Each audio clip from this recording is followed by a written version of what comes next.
ಅಲ್ಲಿ ಸೇರಿದ 8, 10, 20, 30 ಸಾವಿರ ಜನ ಬಿಜೆಪಿ ಕಾರ್ಯಕರ್ತರು. ಕೇಸರಿ ಮೇಲೆ ಒಂದು ಕಮಲ ಇರ್ಲಿಲ್ಲ ಅಷ್ಟೇ ರೀ. ಬಿಜೆಪಿ ಕಾರ್ಯಕರ್ತರು ಇವರು ಇಂದು ನಾವೆಲ್ಲ ಒಂದು ಅಂತ ಬಾಯಿ ಬಡ್ಕೊಂಡ್ರಲ್ಲ, ಶಾರಿ ಹಿಡ್ಕೊಂಡ್ ತಿರುಗಿಸಿದ್ರಲ್ಲ, ಇದೇ ನಮ್ ದಲಿತರ ಮಕ್ಳೇ, ಇದೇ ನನ್ನ ಅಣ್ಣ ತಮ್ಮಂದ್ರೆ. ಗೋಮುಖ ವ್ಯಾಘ್ರ ಮನಸ್ಥಿತಿ ಇದು ಇವತ್ತು ಆಚೆ ಬಂದಿದೆ. ಕ್ಷಮೆಯಲ್ಲಿ ಮುಗಿದೋಗುವಂತ ವಿಷಯ ಅಲ್ಲ. ಇವ್ರನ್ನ ಯಾವ ನಾಯಿ ಕೇಳ್ತು ಅಭಿಪ್ರಾಯನ? ಎಷ್ಟು ಕಷ್ಟ. ನಾವು ನೋಡ್ರಿ ಎಷ್ಟಿ ಸಮುದಾಯದಿಂದ ಒಬ್ಬ ಹೆಣ್ಮಗಳನ್ನ ಕರ್ಕೊಂಡ್ಬಂದ್ಬಿಟ್ಟು ರಾಷ್ಟ್ರಪತಿ ಮಾಡೋದ್ರಿಂದ ಬಾಯ್ ಬಿಡ್ಕೊಂಡ್ರಿ. ಓಪನ್ ಆಗಿರುತ್ತೆ, ಯೂಟ್ಯೂಬ್ ಅಲ್ಲಿ ಇರುತ್ತೆ, ಚಾಲೆಂಜ್ ಮಾಡ್ತೀವಿ ನೋಡಿ. 28ಕ್ಕೆ ಬಿಜೆಪಿ ಚಿಹ್ನೆಯಿಂದನೇ ಸ್ಪರ್ಧೆ ಮಾಡೋದವರು. ಇವತ್ತಿನ ನಮ್ಮ ಸಮಾಜದ ಮುಸಲ್ಮಾನ ಬಾಂಧವರನ್ನ ಈ ದೇಶದಿಂದ ಆಚೆ ಕಳಿಸ್ಬೇಕು ಅನ್ನೋದು ನಿಮ್ ಚಿಂತನೆ. 20 ಕೋಟಿ ಮುಸಲ್ಮಾನರು ನೀವು ಆಚೆ ಕಳಿಸ್ತೀರಿ ಸ್ವಾಮಿ, ಉಳಿದಿರೋ 110, 120 ಕೋಟಿ ಜನ. ಆಮೇಲೆ ಏನ್ ಮಾಡ್ತೀರಾ? ನಿಮ್ಗೆ ಯಾಕೆ ಬೇಕದು? ತಿಕಾ ಮುಚ್ಕೊಂಡು ಹೋಗಲ್ಲ.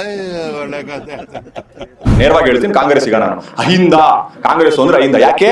ಅಲ್ಪಸಂಖ್ಯಾತ, ಹಿಂದುಳಿದ, ದಲಿತ ಇವ್ರನ್ನೆಲ್ಲ ಆಚೆ ಇಟ್ಟಿದ್ದಾರೆ. ಸಮಾಜದ ಭಾಗ ಅಂತ ಒಪ್ಕೊಳ್ಳಿಕ್ ತಯಾರಿಲ್ಲ. ಬ್ರಾಹ್ಮಣನಾಗ ಹೇಳ್ತೀನಿ ನೋಡಿ, ದಲಿತರು ನನ್ನ ಅಣ್ಣ ತಮ್ಮದು, ಇದು ಕಾಂಗ್ರೆಸ್.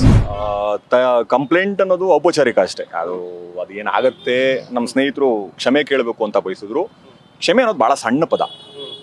ನನ್ ಮೇಲೆ ಆಣೆ ಇಟ್ಟೇಳು, ನನ್ ಮೇಲೆ ಆಣೆ ಇಟ್ಟೇಳು. ಕ್ಷಮೆಯಲ್ಲಿ ಇದು ಮುಗಿಬಾರ್ದು.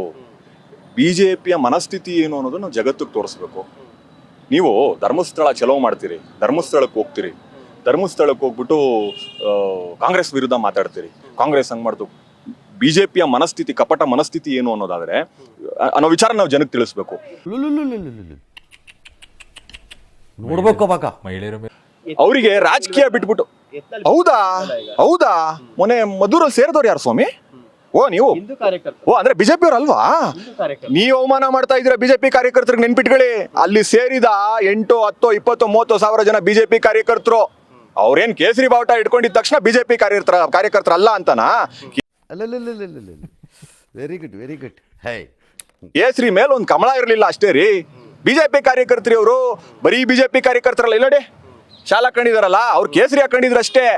ಇದೇ ದಲಿತರ ಮಕ್ಳವ್ರು, ಬೇರೆ ಯಾರು ಅಲ್ಲ. ನೀವೇನ್ ದಲಿತರ ಮಕ್ಳು ನಮಗ್ ಬೇಡ ಅಂದ್ರಲ್ಲ, ಬಹಳ ಮುಖ್ಯವಾದ ಒಂದು ಸ್ಟೇಟ್ಮೆಂಟ್ ಸ್ವಾಮಿ. ಇಂದು ನಾವೆಲ್ಲ ಒಂದು, ಒಂದ್ಸರಿ ಜೋರಾಗಿ ಹೇಳೋಣ, ಇಂದು ನಾವೆಲ್ಲ ಒಂದು, ಇಂದು ನಾವೆಲ್ಲ ಒಂದು ಅಂತ ಬಾಯಿ ಬಡ್ಕೊಂಡ್ರಲ್ಲ, ಶಾಲಿ ಹಿಡ್ಕೊಂಡ್ ತಿರುಗಿಸಿದ್ರಲ್ಲ, ಇದೇ ನಮ್ ದಲಿತರ ಮಕ್ಳೇ, ಇದೇ ನನ್ನ ಅಣ್ಣ ತಮ್ಮಂದ್ರೆ. ಏನ್ ಸರ್ ನೀವ್ ಹೇಳ್ದಂಗೆ ಆಯ್ತು. ನಾನೇನಪ್ಪ ಹೇಳಿದೆ? ಅವ್ರನ್ನೇ ನೀವು ನಮ್ಮ ಸಮಾಜದಿಂದ ದೂರ ಇಟ್ಬಿಟ್ರಲ್ರಿ.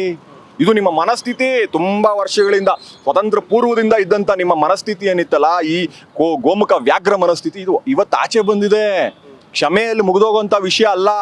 ಇದನ್ನ ಎಳ್ಕೊಂಡು ಹೋಗ್ಬೇಕು. ಧರ್ಮಸ್ಥಳ ಚಲೋ ಮಾಡಿದ್ರಲ್ಲ, ಈಗ ಹಾಗಾದ್ರೆ ನಾನು ಕೇಳ್ತಿದ್ದೀನಿ, ಬಿಜೆಪಿ ಕಾರ್ಯಕರ್ತರಿಗೆ ನಿಮ್ಗೆ ಆಗಿರೋದು ಅನ್ಯಾಯ. ನಿಮ್ಮ ಅದೇ ದಲಿತರ ಮಕ್ಕಳಿಗೆ ಆಗಿರೋದು ಅನ್ಯಾಯ. ಹೋಗ್ತೀರಾ ಬಿಜಾಪುರಕ್ಕೆ? ಹೋಗ್ತೀರಾ? ಏನ್ ಮಾಡ್ತೀರಿ? ಶಾಲೆ ಹಿಡ್ಕೊಂಡು ಸುತ್ತಿದ್ರಲ್ಲ, ಯತ್ನಾಳ್ ವಿರುದ್ಧ ಹೋರಾಟ ಮಾಡ್ತೀರಾ? ರಾಷ್ಟ್ರಪತಿ, ದೇಶದ ರಾಷ್ಟ್ರಪತಿ ನಮ್ಮ ದ್ರೌಪದಿ ಮುರ್ಮು ಅವರು ಯಾವ ಸಮಾಜಕ್ಕೆ ಸೇರಿದವ್ರು? ಹೆಮ್ಮೆಯಿಂದ ಹೇಳ್ಕೊಂಡ್ರಿ. ನೋಡ್ರಿ, ಕಾಂಗ್ರೆಸ್ ಅವ್ರು ನೀವು ಮಾಡ್ಲಿಲ್ಲ, ನಾವು ಮಾಡಿದೀವಿ ಅಂತ ಬಾಯ್ ಬಿಡ್ಕೊಂಡ್ರಿ. ಅಯ್ಯೋ ಮುಂಡೆ ಮಕ್ಳ. ಯಾಕಂದ್ರೆ ಜನ ಚೇಂಜ್ ಕೇಳ್ತಾ ಇದಾರಲ್ಲ ಸರ್. ನಾವು ನೋಡ್ರಿ, ಎಷ್ಟಿ ಸಮುದಾಯದಿಂದ ಒಬ್ಬ ಹೆಣ್ಮಗಳನ್ನ ಕರ್ಕೊಂಬಂದ್ಬಿಟ್ರು, ರೈಬ್ ಸಮುದಾಯದಿಂದ ಒಬ್ಬ ಹೆಣ್ಮಗಳನ್ನ ಕರ್ಕೊಂಬಂದ್ಬಿಟ್ರು, ರಾಷ್ಟ್ರಪತಿ ಮಾಡೋದ್ರಿಂದ ಬಾಯ್ ಬಿಡ್ಕೊಂಡ್ರಿ. ಆ ಅಮ್ಮನ್ ರಾಮ ಮಂದಿರ ಉದ್ಘಾಟನೆ ಯಾಕ್ರಿ ಬಿಡ್ಲಿಲ್ಲ ನೀವು? ಮೋದಿನ ಕೂರ್ಸ್ಕೊಂಡ್ರಿ ಪಕ್ಕದಲ್ಲಿ, ರಾಷ್ಟ್ರಪತಿನೊಬ್ಬರನ್ನ ಕೂರ್ಸ್ಕೊಳಕ್ಕಾಗಿಲ್ಲ ನಿಮಗೆ. ಯಾಕೆ ಅಂತ ಗೊತ್ತಿಲ್ವಾ? ಅಲ್ಲಿಗೆ ಹೇಳಿದ್ರಿ, ನಾವ್ ಹೇಳಿದ್ವಿ ಅವತ್ತು ಏನಂತ, ಶೆಡ್ಯೂಲ್ ಟ್ರೈಬ್ ಹೆಣ್ಮಗಳನ್ನ ಒಬ್ಬಳನ್ನ ನೀವು ಕರೀರಿ ಅಂದಿದ್ದಕ್ಕೆ ಸುಳ್ಳು, ಇಲ್ಲ ಹಂಗಲ್ಲ ಹಿಂಗೆ ವಾದ ಮಾಡಿದ್ರಿ. ಯಾಕೆ ಕರ್ದಿಲ್ಲ? ಜನ ಒಪ್ಲಿಲ್ಲ ಅವತ್ತು ಜನ ಝೂಮ್ ಅಲ್ಲಿ ಇದ್ರು. ಓ ರಾಮ ಮಂದ್ರ ಆಯ್ತಲ್ಲ. ಅವತ್ತೇ ನಮ್ಗೆ ತಿಳ್ಕೋಬೇಕಿತ್ತು ಈ ಬಿಜೆಪಿಯ ಮನಸ್ಥಿತಿ ಏನು ಅಂತ. ನನ್ನ ಅವಶ್ಯಕತೆ ಯಾರಿಗಿದೆ? ನನ್ನ ಅವಶ್ಯಕತೆನೇ ಇಲ್ವಲ್ಲ, ಬೇರೆ ಏನೂ ಇಲ್ಲ.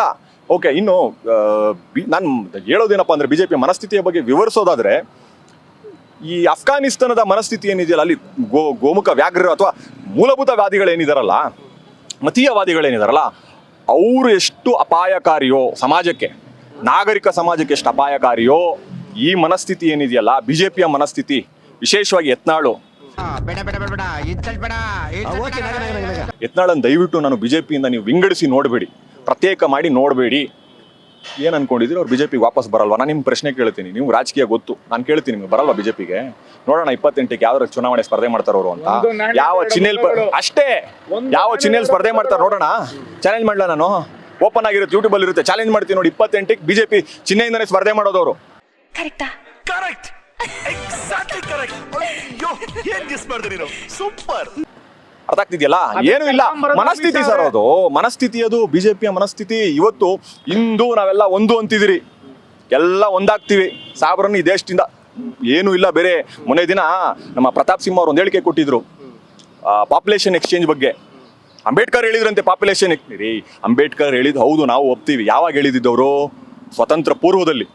ಈಗೆಲ್ಲ ಚೇಂಜ್ ಮಾಡ್ಕೊಂಡ್ಬಿಟ್ಟಿದ್ದಾರೆ. ನಮ್ದು 1998 ಬ್ಯಾಚ್. ಅವತ್ತಿನ ಅದ ಸಿದ್ಧಾಂತಗಳು ಬೇರೆ, ಕಾಂಟೆಕ್ಸ್ಟ್ ಬೇರೆ ಆಗಿತ್ತು. ಅವತ್ತು ಹೇಳಿದ್ರು ಹೌದು. ಅದನ್ನ ನೀವು ಇವತ್ತು ಯಾಕೆ ಹೇಳ್ತಾ ಇದ್ದೀರಾ ಅಂದ್ರೆ, ಇವತ್ತಿನ ನಮ್ಮ ಸಮಾಜದ ಮುಸಲ್ಮಾನರ ಬಾಂಧವರನ್ನ ಈ ದೇಶದಿಂದ ಆಚೆ ಕಳಿಸ್ಬೇಕು ಅನ್ನೋದು ನಿಮ್ ಚಿಂತನೆ. ಅವ್ರು ಹೇಳಿದ್ರು ನ್ಯಾಯ ಆಯ್ತಾ ಕಣ್ರಿ? ಅದನ್ನ ನೀವು ಪರೋಕ್ಷವಾಗಿ ಹೇಳ್ತಿದ್ದೀರಿ, ಸ್ವಲ್ಪ ದಿನದಲ್ಲಿ ಮಾಡ್ತೀರಿ, ಮಾಡೋ ಪ್ರಯತ್ನಗಳನ್ನು ಮಾಡ್ತೀರಿ. 20 ಕೋಟಿ ಮುಸಲ್ಮಾನರು ನೀವು ಆಚೆ ಕಳಿಸ್ತೀರಿ ಸ್ವಾಮಿ, ಉಳಿದಿರೋ 110-120 ಕೋಟಿ ಜನ. ಆಮೇಲೆ ಏನ್ ಮಾಡ್ತೀರಾ? ಈ ಜನರನ್ನ ನೀವು ಆಚೆ ಕಳಿಸ್ತೀರಿ, ಶುರು ಮಾಡ್ಕೋತಾರೆ ಅಲ್ವಾ? ಅದೇ ಪದ್ಧತಿ. ನಮ್ಮೆಲ್ಲ ಅಣ್ಣ ತಮ್ಮಂದ್ರನ್ನ ಅರ್ಥ ಮಾಡ್ಕೋಬೇಕು. ಇದನ್ನ ಅರ್ಥ ಮಾಡ್ಕೊಂಡು ಇನ್ನೂ ಬಿಜೆಪಿ ಕಾರ್ಯಕರ್ತರು ಕೇಳ್ತೀನಿ, ನಿಮ್ಗೆ ಬೇರೆ ದಾರಿ ಇಲ್ಲ. ನೀವು ನಿಮ್ಮ ಪಕ್ಷವನ್ನ ನೀವು ಡಿಫೆಂಡ್ ಮಾಡ್ಕೊಳ್ಳೇಬೇಕು. ನಿಮ್ಗೆ ದಾರಿ ಇಲ್ಲ, ಒಪ್ತೀನಿ ಸರಿ. ಎಲ್ಲ ಕಸಬದಾರ ಎಷ್ಟಯ್ಯ ಸಿಗುತ್ತೆ ಕಮಿಷನ್? ಬಿಜೆಪಿ ಬೆಂಬಲಿಗರಿಗೆ ನಾನು ಕೇಳ್ಕೊತಿರೋದು, ಇಂದು ನಾವೆಲ್ಲ ಒಂದು, ಇಂದು ನಾವೆಲ್ಲ ಒಂದು ಅಂದ್ರಲ್ಲ, ಇಂದು ನಾವೆಲ್ಲ ಒಂದು ಅಲ್ವಂತೆ ಸ್ವಾಮಿ. ದಲಿತರು ಒಟ್ಟಾರೆ ಅಹಿಂದ. ನಾವು ಕಾಂಗ್ರೆಸ್ಸಿಗರು ನಾನು ನೇರವಾಗಿ ಹೇಳ್ತೀನಿ, ಕಾಂಗ್ರೆಸ್ಸಿಗ ನಾನು. ಅಹಿಂದ, ಕಾಂಗ್ರೆಸ್ ಅಂದ್ರೆ ಅಹಿಂದ. ಯಾಕೆ? ಈ ಜನ ಅಲ್ಪಸಂಖ್ಯಾತ, ಹಿಂದುಳಿದ, ದಲಿತ ಇವ್ರನ್ನೆಲ್ಲ ಆಚೆ ಇಟ್ಟಿದ್ದಾರೆ. ಅಲ್ಲ, ನಮ್ಮನ್ನೆಲ್ಲ ಯಾರು ಅಂತ ತಿಳ್ಕೊಂಡಿದ್ದೀರಾ ನೀವು? ನಾವೆಲ್ಲ ಗೌರವಿಸೋ ತರ ಕಾಣಿಸೋದೇ ಇಲ್ವ ನಿಮ್ ಕಣ್ಣಿಗೆ? ಸರಿ, ಏನಾಯ್ತು? ಸಮಾಜದ ಭಾಗ ಅಂತ ಒಪ್ಕೊಳ್ಳಿಕ್ ತಯಾರಿಲ್ಲ. ಅದಕ್ಕೆ ನಾವು ಅವ್ರ ಬಗ್ಗೆ ವಿಶೇಷವಾದ ಕಾಳಜಿ ವಹಿಸ್ಕೊಂಡ್ರೆ ತುಷ್ಟೀಕರಣ ಅಂತಾರೆ. ಯಾಕೆ ಹೇಳಿ? ಹೌದು, ನಾವು ತುಷ್ಟೀಕರಣ ಮಾಡ್ತಾ ಇದೀವಿ. ಯಾಕೆ ಹೇಳಿ? ಇವ್ರು ದೂರ ಇಟ್ಟಿದ್ದಾರೆ. ಹಿಂದೂ ಸಮಾಜದಿಂದ ಬಿಜೆಪಿಗರು ಅಹಿಂದಾನ ದೂರ ಇಟ್ಟಿದ್ದಾರೆ. ಅದಕ್ಕೆ ನಾವು ಅವ್ರ ಪುಷ್ಟೀಕರಣ ಮಾಡ್ತಾ ಇದೀವಿ. ನೀವು ಏನಾದ್ರೂ ಬೈಕಳಿ, ನಾವು ಅವ್ರ ಪರವಾಗಿದ್ದೀವಿ ಸ್ವಾಮಿ. ಕಾಂಗ್ರೆಸ್, ನಾನು ಬ್ರಾಹ್ಮಣನಾಗ ಹೇಳ್ತೀನಿ ನೋಡಿ, ದಲಿತರು ನನ್ನ ಅಣ್ಣ ತಮ್ಮದು, ಇದು ಕಾಂಗ್ರೆಸ್. ಏನೋ ಪುಂಕ್ತಾನ್ಲೋ, ನೀವ್ ಹೇಳಿದ್ದನ್ನೆಲ್ಲ ಪಠ್ಯ ಪುಸ್ತಕದಲ್ಲಿ ಹಾಕಿಸ್ಬೇಕು ಸರ್. ಇದು ನನ್ನ ಮನಸ್ಸಿಗೆ ನೋಡಿ. ಗೌಡ ಅಲ್ಪಸಂಖ್ಯಾತರು ಒಬ್ಬರಿದ ನೋಡಿ. ಇದೆಲ್ಲ ನಾವು ಒಂದೇ, OBC ಎಲ್ಲರೂ ಇದೀವಿ ಇಲ್ಲಿ ನಾವು. ಇದು ಭಾರತ, ಇದು ಪ್ರಜಾಪ್ರಭುತ್ವ ಭಾರತ, ಇದು ಜಾತ್ಯತೀತ ಭಾರತ. ಇದನ್ನ ಹಿಂಗೆ ಉಳ್ಕೊಳಕ್ ಬಿಟ್ಬಿಡಿ ಸ್ವಾಮಿ, ಹಿಂಗೆ ಉಳ್ಕೊಳಕ್ ಬಿಟ್ಟು ಹಿಂದೂ ದೇಶ ಮಾಡ್ಬಿಟ್ಟು ಅಫ್ಘಾನು, ತುರ್ಕಿ, ಇನ್ನೊಂದು ಯಾವ್ದೋ ದೇಶ ಮಾಡಬೇಡಿ. ಇರಾಕ್ ತರ ನನ್ನ ದೇಶ ಮಾಡಬೇಡಿ. ಕೈ ಮುಗಿದು ಕೇಳ್ಕೊತೀವಿ. ಯಾವ ಮರದ ಕೆಳಗೆ ಕೂತ್ಕೊಂಡು ಬರೆದು ಕಟ್ ಮಾಡಿದ್ರು ನನ್ನ ಮಕ್ಕಳ್ರ. ನಮಸ್ಕಾರ ವೀಕ್ಷಕರೇ, ಹೇಗಿದ್ದೀರಾ? ಇವತ್ತು ನಮ್ಮ ರಾಜಕೀಯದ ರಂಗೋಲಿ ಬಗ್ಗೆ ಸ್ವಲ್ಪ ಮಸಾಲೆ ಬೆರೆಸಿ ಮಾತಾಡೋಣ ಅಂತ ಬಂದಿದ್ದೀನಿ. ವಿಷಯ ಸಟೀಕತೆ ಮತ್ತು ಮಸಾಲೆ. ನೋಡಿ ಸ್ವಾಮಿ, ನಮ್ಮ ಯತ್ನಾಳ್ ಸಾಹೇಬರ ಸುದ್ದಿ ಕೇಳಿದ್ರಲ್ಲ? ಅಬ್ಬಬ್ಬಾ, ಎಂಥ ನಾಟಕ! ಮೊನ್ನೆ ಯಾವುದೋ ಮೀಟಿಂಗ್ನಲ್ಲಿ ಸಾವಿರಾರು ಜನ ಸೇರಿದ್ರಂತೆ. ಕೇಸರಿ ಶಾಲಿತ್ತು, ಆದರೆ ಶಾಲಿನ ಮೇಲೆ ಕಮಲ ಮಾತ್ರ ಇರ್ಲಿಲ್ವಂತೆ. ಅಂದ್ರೆ ಏನರ್ಥ? ಹೂ ಇಲ್ಲದಿದ್ರೂ ಗಿಡ ನಮ್ಮದೇ ಅನ್ನೋ ಕಾನ್ಫಿಡೆನ್ಸ್ ನೋಡಿ.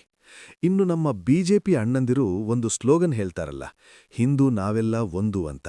ಕೇಳೋಕೆ ಎಷ್ಟು ಚೆನ್ನಾಗಿದೆ ಅಲ್ವಾ?